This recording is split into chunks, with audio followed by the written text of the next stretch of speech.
alhamdulillah kami semua baik-baik saja. Tidak ada yang berbeda pada hari ini.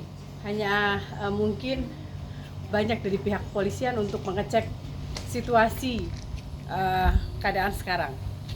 Mungkin itu saja laporan dari saya.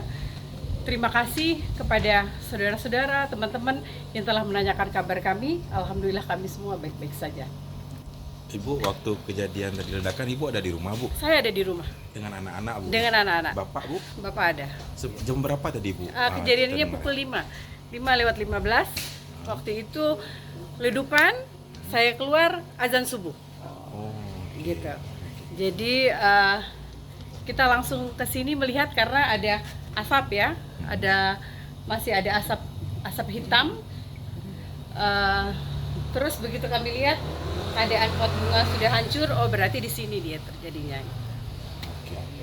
Dan tetangga juga mendengar itu. Dan CCTV juga ada. Bu, Ibu Ya, berharap dan ke pihak kepolisian untuk segera. Oh iya, kami hanya berharap kepada pihak kepolisian, kami tidak menuding siapapun itu, tetapi kita minta pihak kepolisian saja yang berbicara.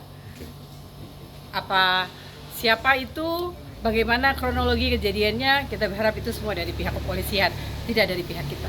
Ibu bisa diulang, Bu, sedikit, Bu, kejadian